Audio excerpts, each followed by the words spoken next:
Bismillahirrahmanirrahim. Assalamualaikum warahmatullahi wabarakatuh. Alhamdulillah, wassalatu wassalamu ala rasulillah wa ala alihi wa sahbihi ajma'in. Allahumma salli ala Muhammad wa ala ali Muhammad كما صليت على إبراهيم وعلى آل إبراهيم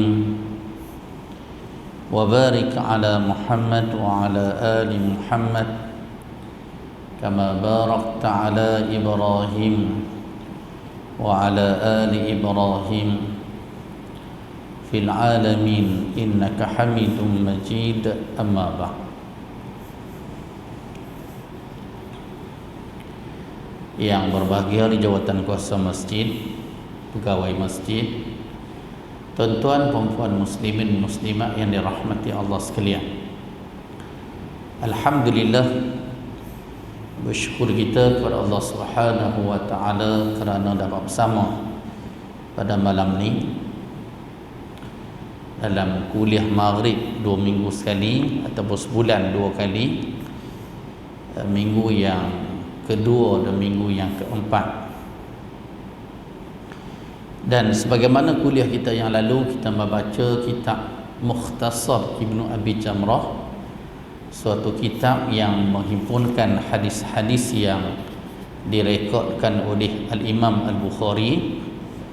Dan kitab yang kita baca ni diterjemahkan dan disyarahkan secara ringkas oleh Syekh Mustafa bin Abdul Rahman rahimahullah.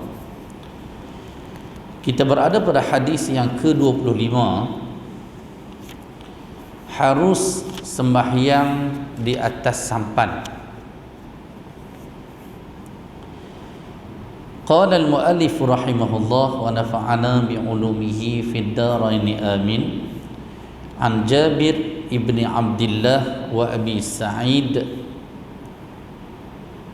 صليا في السفينة قائمين وقال الحسن تصلي قائما ما لم تشق على أصحابك تدور معها وإلا فقاعدة.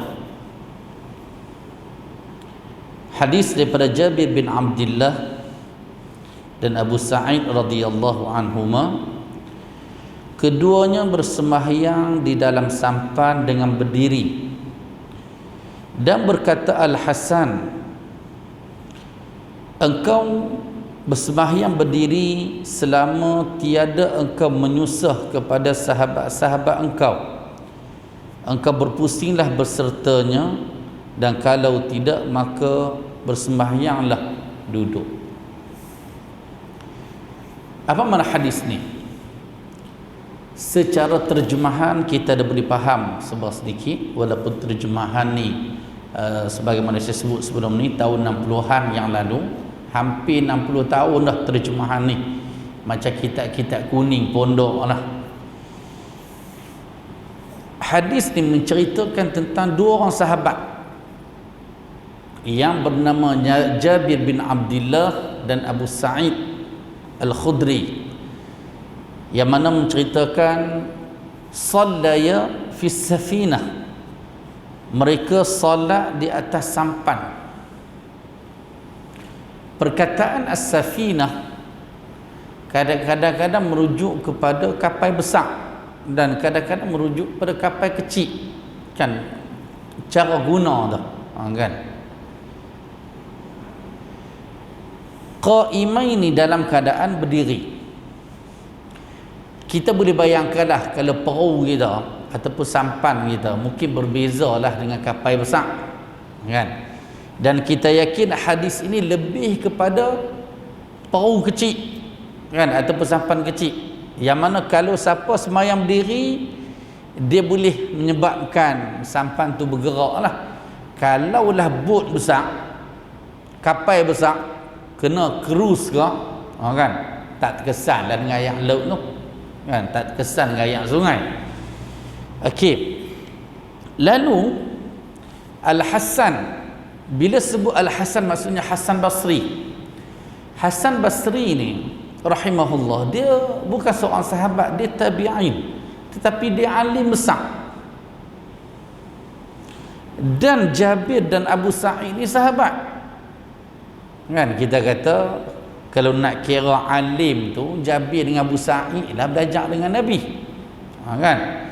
Tetapi hadis ni nak cerita kepada kita, Al-Hasan yang alim ni, yang belajar dengan sekian banyak para sahabat radhiyallahu anhum, boleh memberi komentar kepada perbuatan yang dilakukan oleh Abu Sa'id dan Jabir, iaitu solat dalam keadaan berdiri dalam sampan. Apa komen Al-Hasan? Al-Hasan Basri dia kata, tusalli qa'iman, tak apalah, semayanglah dalam keadaan berdiri. Malam tasyuqqa ala ashabika, selagi mana dengan kamu solat berdiri itu tidak mengganggu kawan-kawan kamu haduk dalam sampan tu.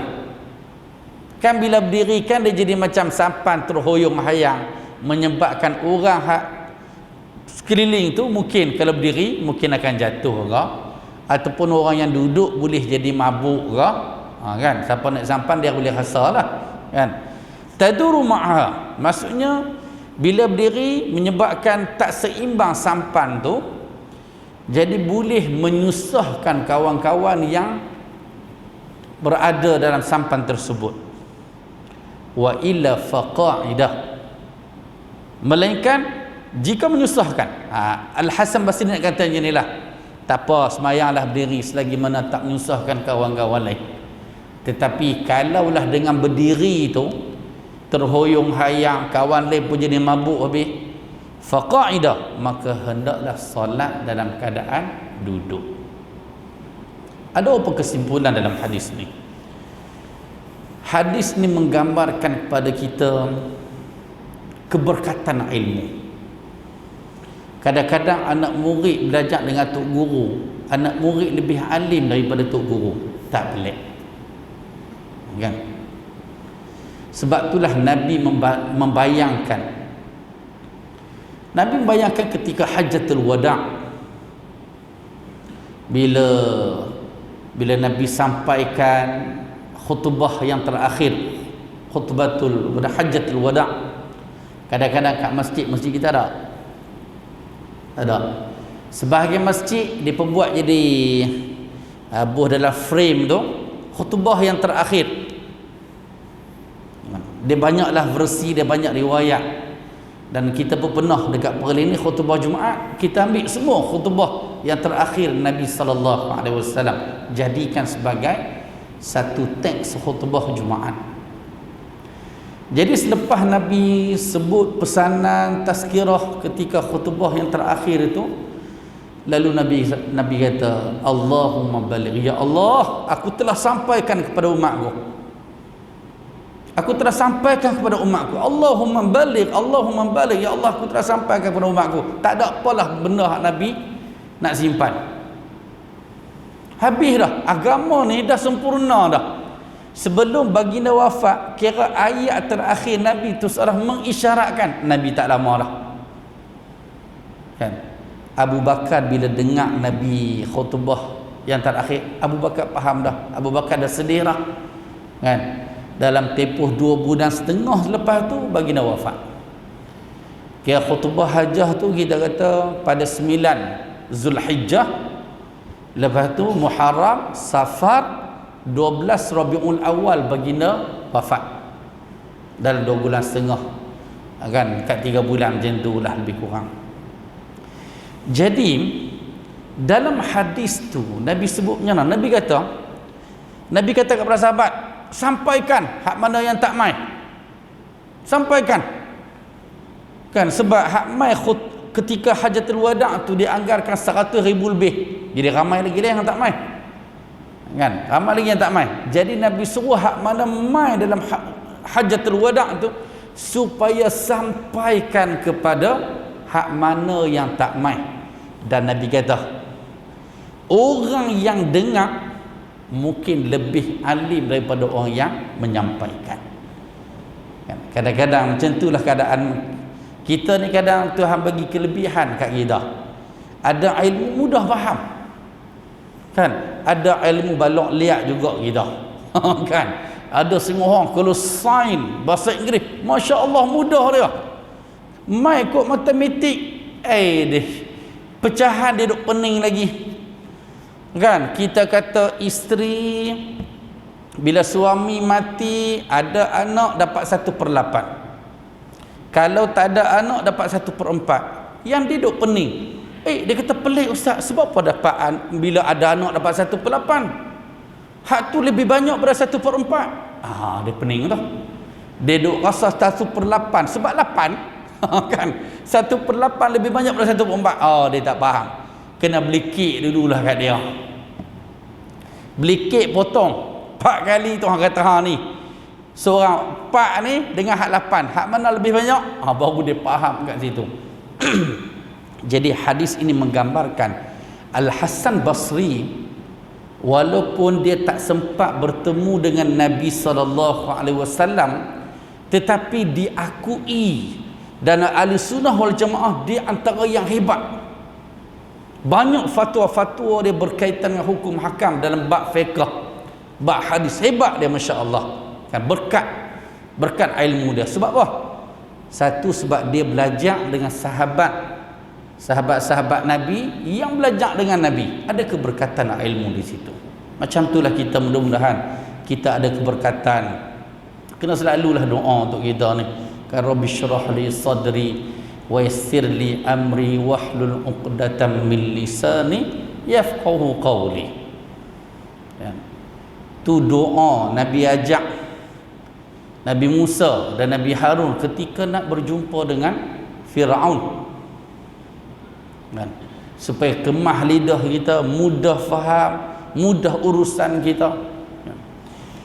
Okey, jadi dalam hadis ni, dalam kesimpulan yang lain ialah bagaimana agama tidak membebankan kita.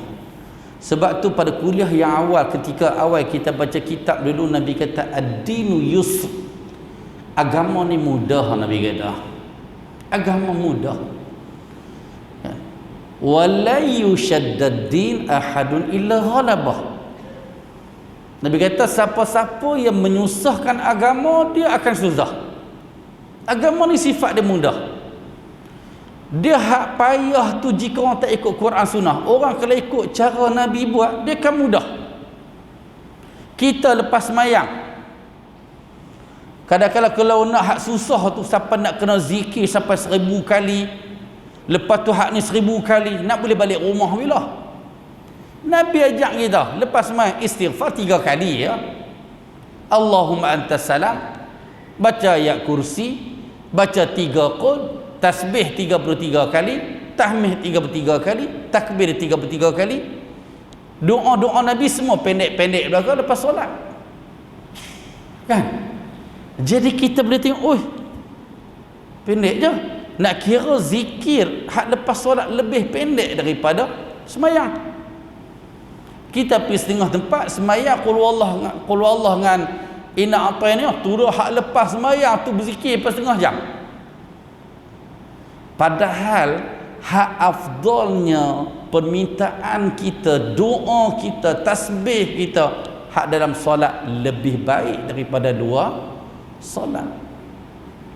Jadi tuan-tuan yang dirahmati Allah sekalian, dalam hadis yang diriwayatkan oleh Imam Muslim, Nabi kata salli qa'iman fa in lam tastati' fa qa'id. Salli qa'iman fa in lam tastati' fa qa'ida wa in lam tastati' fa 'ala jamb wa illa fa aumi. Semayanglah kamu dalam keadaan berdiri. Tak mampu berdiri, boleh duduk. Tak boleh duduk, boleh mengiring ataupun terlentang. Wa illa fa aumi. Dalam riwayat yang lain Nabi kata kalau tak mampu, memadai dengan isyarat. Kita akan menghadapi setiap situasi itu. Lah ni kita mampu berdiri, alhamdulillah berdirilah. Ada satu ketika kita tak mampu berdiri, kita boleh duduk. Pilih duduk kat bawah dulu. Sebab zaman Nabi kerusi dah ada. Zaman Nabi ada kerusi dah, tetapi tak ada praktikal solat duduk atas kerusi. Kan? Kita pilih dulu kaedah sembahyang duduk kat bawah, macam duduk tahiyat awal, ataupun macam duduk bersila, ataupun duduk macam tahiyat akhir yang sengit tepi tu. Kaedah duduk dulu. Tak boleh duduk macam tu sebab tak boleh nak lipat kaki. Mungkin pilihan untuk duduk di atas kerusi. Tak boleh dah duduk atas katil hospital lah, ngiring ataupun terlentang dengan kita angkat kepala dengan lapik pada bantai bawah kepala kita. Kita akan hadapi situasi itu. Sampai satu ketika setengah orang, tak boleh semua orang ni. Telinga dengar orang cakap, mata tak boleh nak buka, tak ada kekuatan dah ni, otak masih berfungsi memadai solat secara isyarat.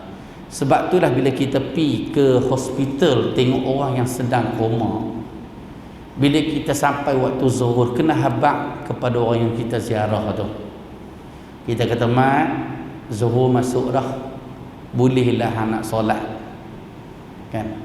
Ayah, kan? Mungkin kita pergi ziarah ayah kita, ayah, asak dah masuk dah, ayah bolehlah nak solat dah ni, boleh solat secara isyarat. Kita akan hadapi situasi tu. Kan?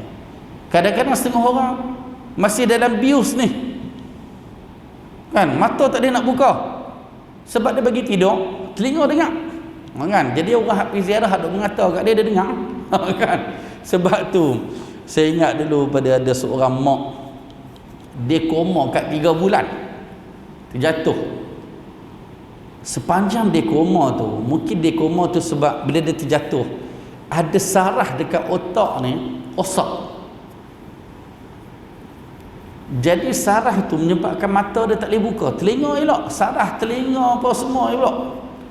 Jadi anak hak duk mai ziarah ni, hak duk sebut kata tulah bila mak nak mati, kan, tu harta hak anu, hak tu Bang Long punya, hak ni oh ni kat ngah, pakat bedak dah. Mak dengar anak duk cakap. Allahu akbar. Kan, Allahu akbar. Nak cerita macam itulah, kan. Jadi kita akan hadapi situasi itu. Nak cerita di sini ialah rukun pertama solat adalah berdiri. Siapa yang tak boleh berdiri baru boleh duduk. Tetapi kalaulah dia boleh berdiri, dia sengaja pergi duduk atas kerusi, sembahyang dia tak sah. Sembahyang dia tak sah. Sebab apa? Sebab rukun solat adalah berdiri, kecuali sembahyang sunat. Nabi sembahyang sunat dia tahu tak? Nabi pernah sembahyang sunat secara duduk. Lain, untuk solat sunat kita boleh sembahyang duduk walaupun kita mampu berdiri. Cuma Nabi kata siapa yang solat duduk, dia dapat pahala setengah daripada orang yang solat berdiri. Tuan-tuan dan rahmat Allah sekalian. Okey, hadis yang kedua pada malam ni, hadis yang ke-26, sujud orang yang sembahyang di atas tepi kainnya. Penting tajuk-tajuk yang macam ni. Kadang-kadang pandangan fiqh, kan, kita belajar fiqh, kita tengok antara kelemahan lah rakyat Malaysia kita ni, bila dari kecil kita tak mula dengan Quran Sunnah dulu, kita mula dengan fiqh dulu, kita mula dengan mazhab dulu. Menyebabkan bila kita cerita bab hadis, kita kata Nabi buat macam ni, sahabat macam ni, dia kata tak, kita belajar lama dah mazhab ni, kan mazhab salah kot, kan. Maksudnya dia kira dalam kepala dia tak ada dah yang boleh mengatasi kecuali pandangan fiqh, kecuali mazhab. Kita kena letak apa pun Quran dan Sunnah paling atas. Dan selalu kita laungkan, kita kata ajma'al ulama ala anna man istabanat lahu sunnatun an Rasulillah sallallahu alaihi wasallam lam yahilla lahu ay yad'a liqauli ahad. Imam Syafi'i kata ijma' para ulama menyatakan siapa-siapa yang jelas baginya sunnah daripada Rasulullah sallallahu alaihi wasallam, pada ketika tu haram dia meninggalkan sunnah semata-mata nak ikut pandangan seseorang. Dan alhamdulillah kita kat Perlis mungkin kita ubah corak sikit supaya pendidikan anak-anak dari kanak-kanak, remaja apa semua mula dengan sunnah.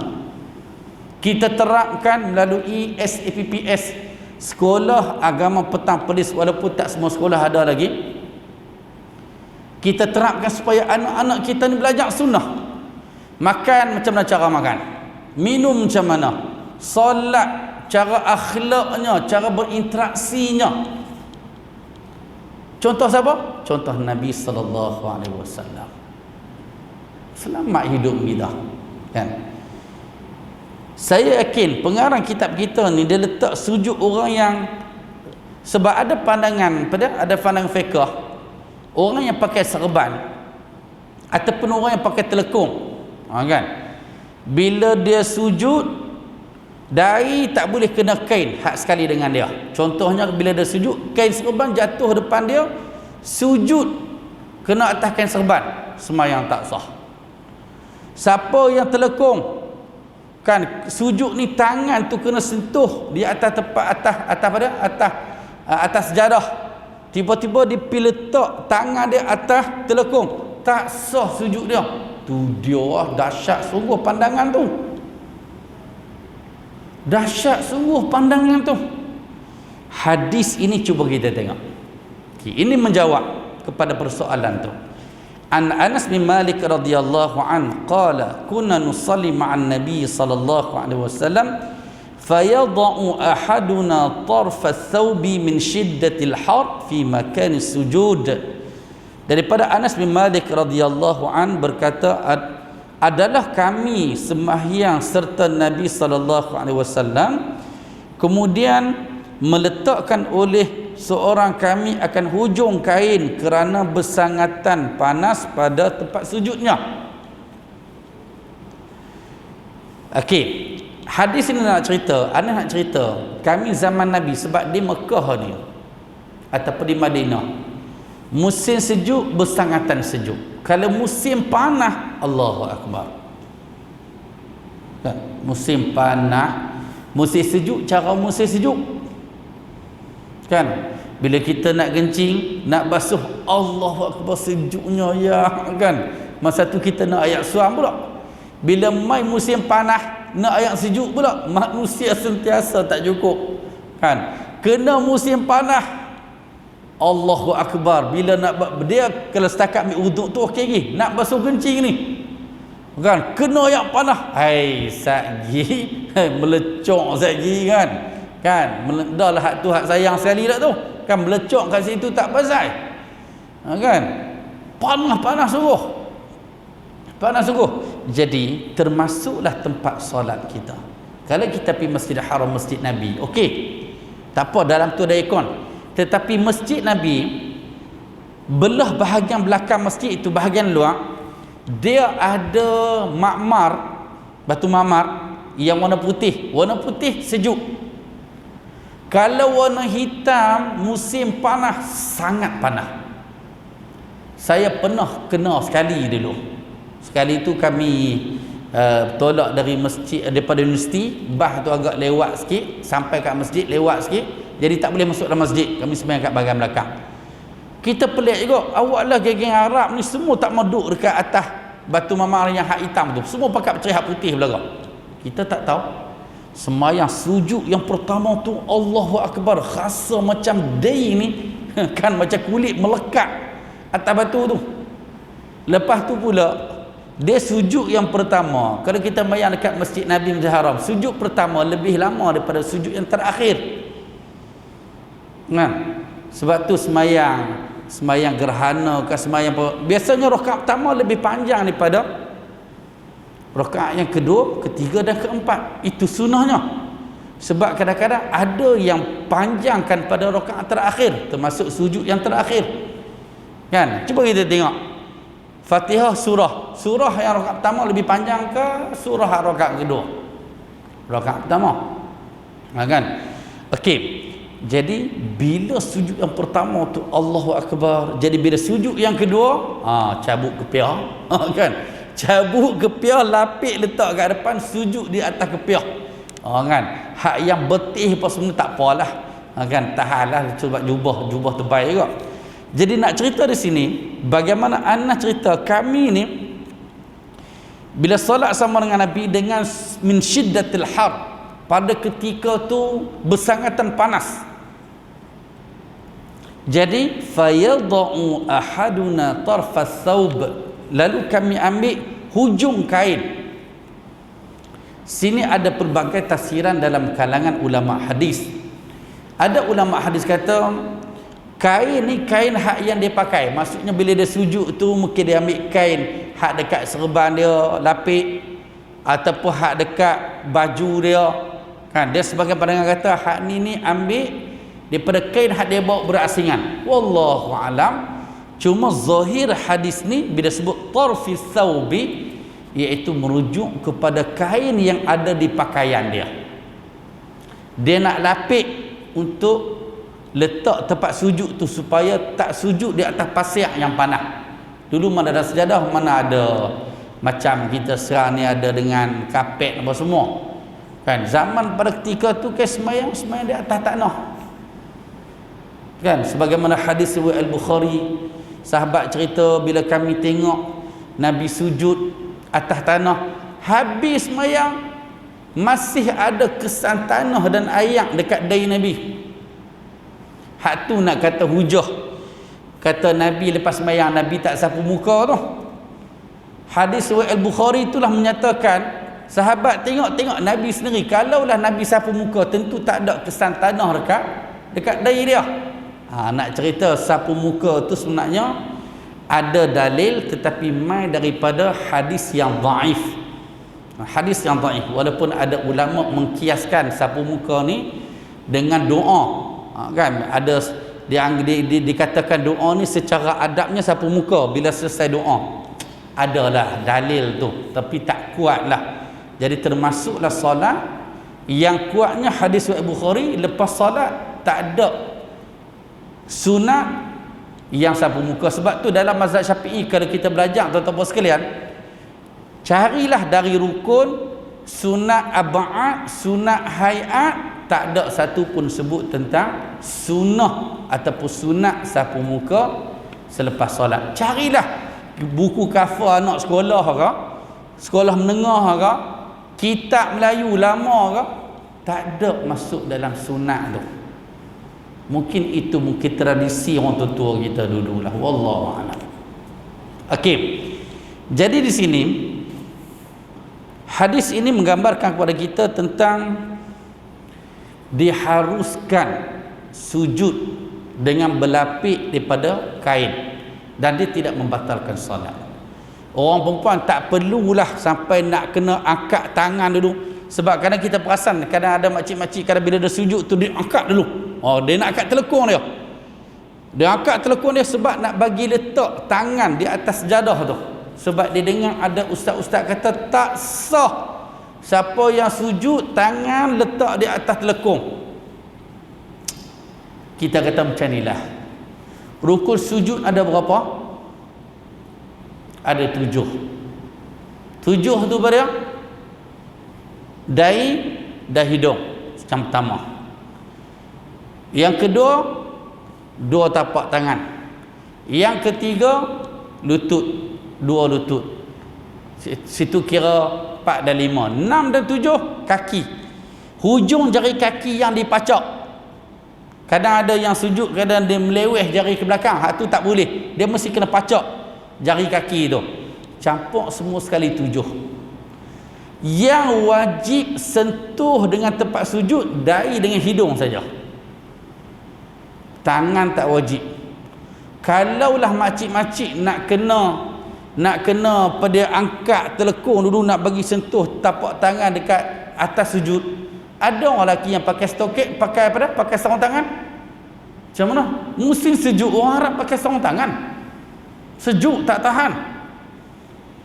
Kan? Sebab itulah kadang-kadang pandangan kita tengok agak pelik. Sebab tu kita belajar mula-mula kira rukun dulu. Kan, rukun dulu. Lepas tu dia ada sunat dia. Sebelum rukun dia ada syarat-syarat dia. Kan, ni benda hak untuk memudahkan kita. Kan, memudahkan kita. Jadi tuan-tuan dan rahmat Allah sekalian, hadis yang ke-27 ataupun hadis yang ketiga pada malam ni, makruh berkahak di pihak kiblat. Maksudnya makruh kita ludah ke arah kiblat. Maksudnya bila kita semayang ataupun luar semayang, sebagai ulama sebut luar semayang pun makruh juga. Sebagaimana makruh dalam solat, begitu juga makruh di luar solat. Cuma hadis ini membicarakan dalam solat.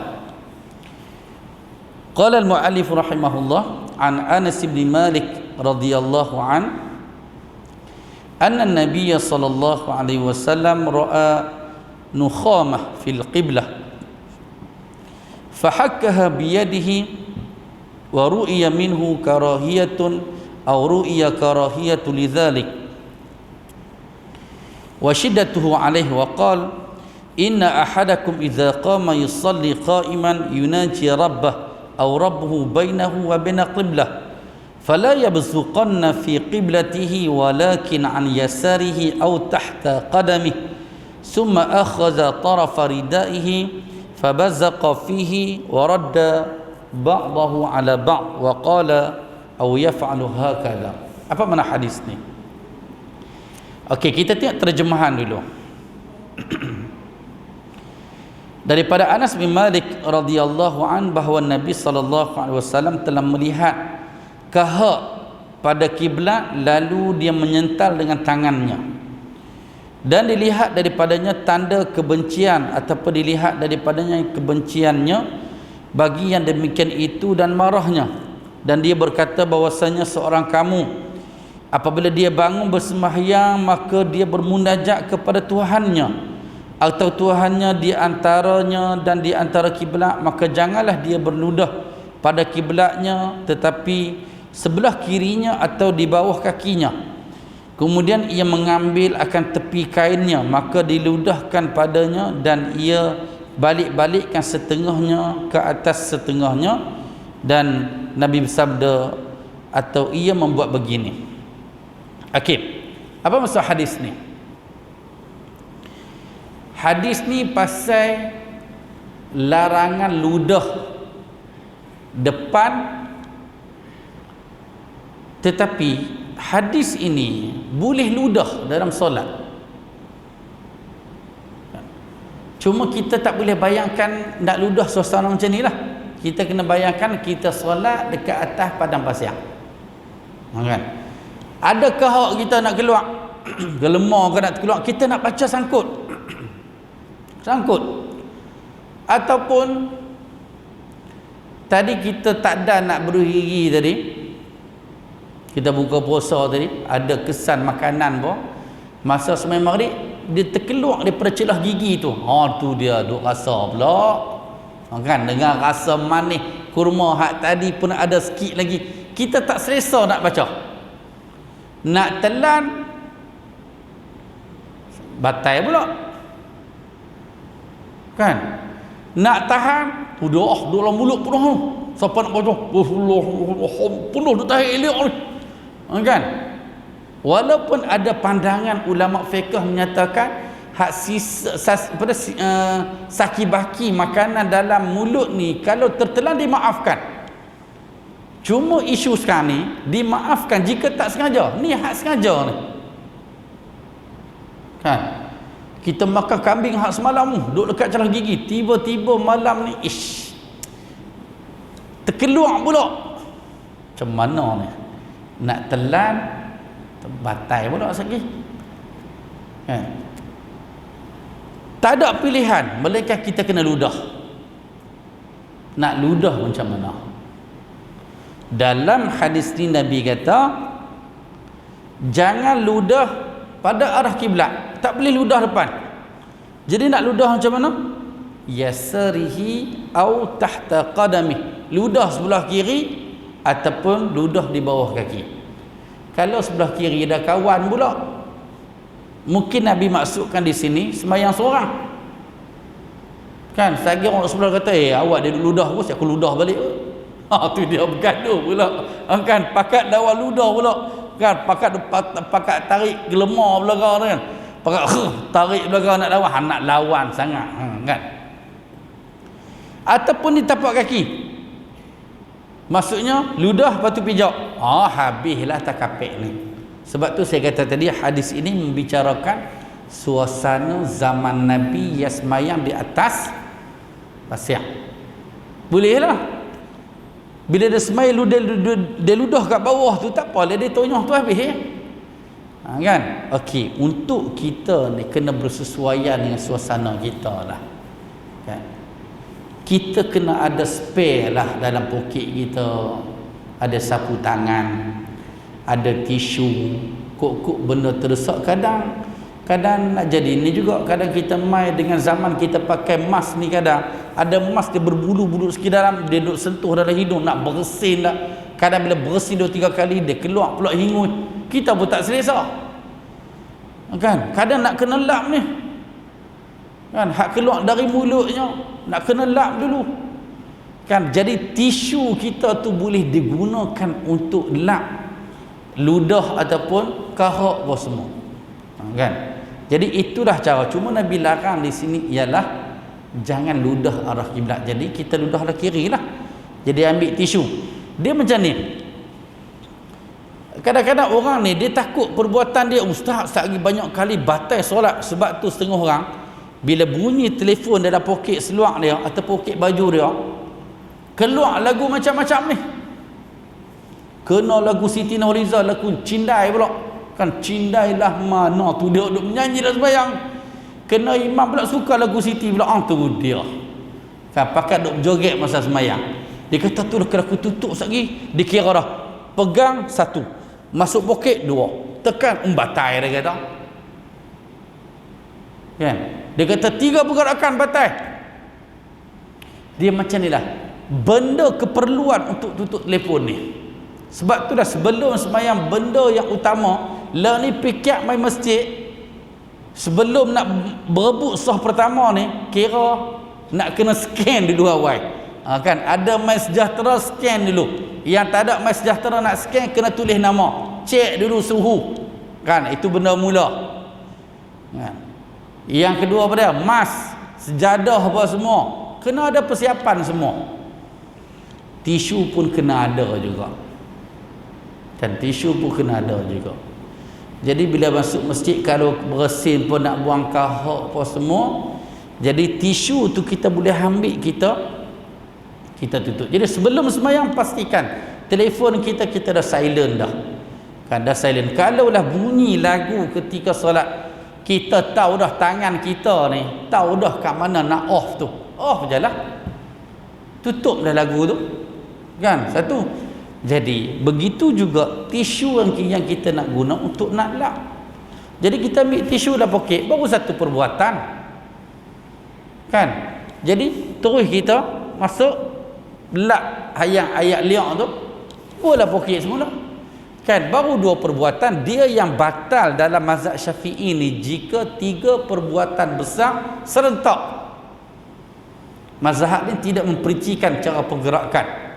Sebab tu kita tengok, kalau orang mazhab Syafi'i, kalau sah kat depan kosong, dengan dia nak boleh bergerak tu, dia bergerak sikit. Elok nak masuk sah, orang hak depan sah tu dah rapat lah, dia undur balik belakang, undur sikit. Elok dah imam bagi salam dulu, kan. Cuba tengok mazhab lain, bila sah depan tu kosong, dia 2 langkah siap, kan. 2 langkah je.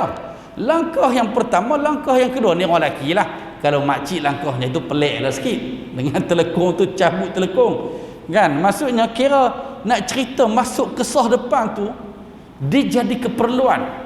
Dia tidak dianggap 3 perbuatan yang membatalkan solat. Dia tak kira. Mazhab Syafi'i pun tak kira sebenarnya, kan. Yang kira batal 3 pergerakan serentak tu jika perbuatan itu tidak ada kaitan dengan solat. Contoh, nyamuk duk gigit ni, dia boleh tahan je, pak 1, pak 2, pak 3, amal Syafi'i batal, kan. Sebab 3 pergerakan besar. Tapi kalau setakat dia tampak sekali, dia pun garu. Hak garu tu perbuatan kecil, tak betul kan? Ni sebab tu kadang ada yang hak jenis loyak buruk, dia kata tudur, dia kata geng-geng Perlis, dia kata aku pergi semayang kat Perlis. Ni ada masuk dalam ceramah lah ni. Dia kata aku pergi semayang kat Perlis, jemaah Perlis semayang duk gerak jari-jari tu, dia kata duk gerak pada jari telunjuk. Mazhab mana? Amboi, hang tak belajar hadis Nabi, hang tak payah duk komplain macam tu. Hang komen hak tu, hang komen Nabi sekali sebenarnya.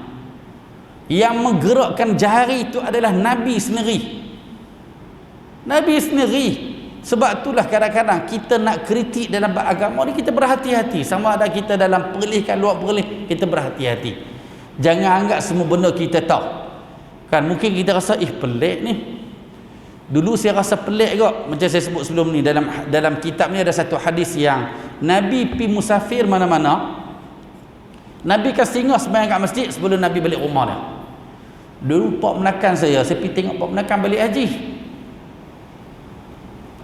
Dia habang asyik ada kat airport, dia kata sagi nak singgah sana masjid Pendang, nak sembahyang situ sat, lepas tu baru nak balik Ampak, balik kampung lah kan. Jadi kita kata adat mana ni? Adat mana? Rupanya ada dalam hadis riwayat Al-Bukhari. Kan? Ada benda yang kadang kita tak tahu. Kita rasa macam kita tahu belakang. Tak. Ada banyak benda yang kita tak tahu. Kadang setengah orang sedap dia kata, itu mana ada hadis Nabi tu. Awak kita hafal semua hadis ke? Kan?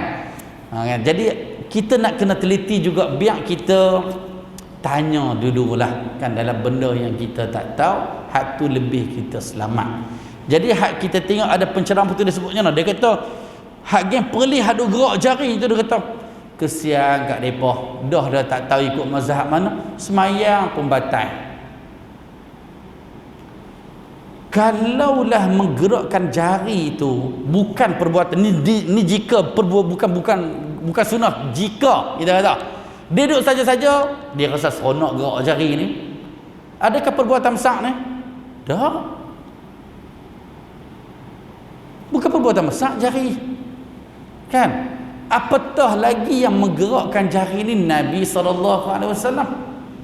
Tentulah keutamaan untuk kita tiru cara perbuatan Nabi. Cuma menggerakkan jari dengan tak menggerakkan jari, dia dua sunnah. Tak menggerakkan jari pun sunnah, menggerakkan jari pun sunnah. Jangan kita hak tak menggerakkan jari, kita kata hak gerak jari ni tak sunnah. Hak menggerakkan jari, dia tengok orang sembahyang tak gerak jari, dia kata ni tak sunnah lagi depa ni. Padahal Nabi juga ada ketika, dan banyak ketika Nabi ni tidak menggerakkan jari ketika tahiyat ataupun tasyahud. Tuan-tuan rahmati Allah sekalian. Okey, jadi dalam hadis ni secara kesimpulannya ialah boleh ludah dalam solat, tetapi dengan kita tidak mengotakkan tempat kan, dan kita menghormati arah kiblat. Yang Nabi kata bila kamu solat, Nabi kata iza qama yusalli qa'iman yunaji rabbah. Bila kamu solat ni, kamu sedang bermunajat dengan Tuhan yang berada di hadapan kamu. Seakan-akan Tuhan berada di hadapan kamu, kamu bermunajat dengan dia. Nabi kata rabbahu bainahu wa bainal qiblah. Tuhan berada di antara kamu dan arah kiblat. Kan kita nak ludah depan kita kot. Kalau kita ada tetamu kita kat depan, kita tak ludah depan dia. Hormat.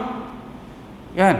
Jadi keadaan terdesak, cara yang tertib sikit kita kata, kena spare lah dalam poket kita ada sapu tangan dan ada tisu untuk keadaan-keadaan yang kita tak sangka-sangka, terpaksa nak buang ludah kita ataupun hingus kita dah bersedia dah kan, kita dah bersedia dah. Jadi tak perlulah kita nak ludah mana-mana tempat, memadai hanya buang di tisu tu sahaja. Okey, saya rasa sekadar tu sahaja, wallahu alam. Ada soalan apa sebelum kita tangguh kuliah kita pada malam ni?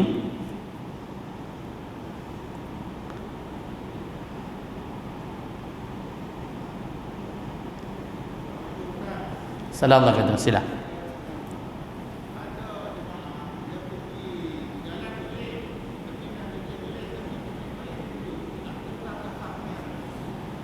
Okey. Ada orang main masjid boleh berjalan elok. Tapi main masjid tiba-tiba sembahyang duduk atas kerusi. Okey, dia macam ni je. Dia tengok keadaan dia tu lah. Sebab tu saya kata tadi, sembahyang ni memerlukan keikhlasan kita, bukan keselesaan kita. Kan? Yang pertama mesti ikhlas. Kita kena jujur dengan Tuhan kita. Maksudnya kalau kita mampu berdiri, wajib berdiri. Salli qa'imah. Nabi bagi arahan, semayanglah kamu dalam keadaan berdiri. Ini arahan Nabi. Arahan Nabi. Siapa yang ambil pilihan untuk duduk atas kerusi dalam keadaan dia boleh berdiri, semayang dia tak sah. Kan? Tetapi ada ketika orang dia boleh berjalan, tetapi dia tak boleh nak turun bawah. Saya baru ni 3 bulan lepas operasi lutut baru ni, jalan boleh, tapi nak lipat kaki tak boleh, kesan jahit tu. Jadi 3 bulan semayang duduk atas kerusi. Orang kata, ustaz boleh berjalan noh. Orang pelik dah kita semayang duduk atas kerusi. Sebab tak boleh nak lipat, sebab kesan operate tu. Kan? Jadi begitu sebahagian orang yang terseliuh bawah betih tu ataupun dia nak turun bawah tu sakit pinggang, dia dimaafkan. Cuma saya kata tadi, tak boleh berdiri. Kalau boleh mampu duduk secara duduk bersila ke, duduk antara dua sujud ke, itu lebih utama daripada duduk di atas kerusi. Sebab zaman Nabi dah ada kerusi, tetapi tidak ada kaifiat cara duduk atas kerusi. Jadi hak tu kita kena berhati-hatilah. Untuk siapa-siapa yang ada keuzuran, tak boleh cara pilihan bawah, barulah pilihan untuk duduk di atas kerusi. Cuma kita mungkin kita boleh bersangka baik, tetapi kalau kawan rapat kita kena tanyalah, hang boleh tak duduk bawah? Aku boleh, tapi aku tak rasa sakit. Tak apalah, hang yang duduk lah. Mungkin kita boleh pastikan macam itulah sebagai kawan-kawan kita, kan. Jadi saya rasa sekadar itu sahaja. Wallahu alam. Aqulu qawli hadza wa astaghfirullahal azim li wa lakum. وصلى الله على نبينا محمد وعلى آله وصحبه وسلم. السلام عليكم ورحمة الله وبركاته.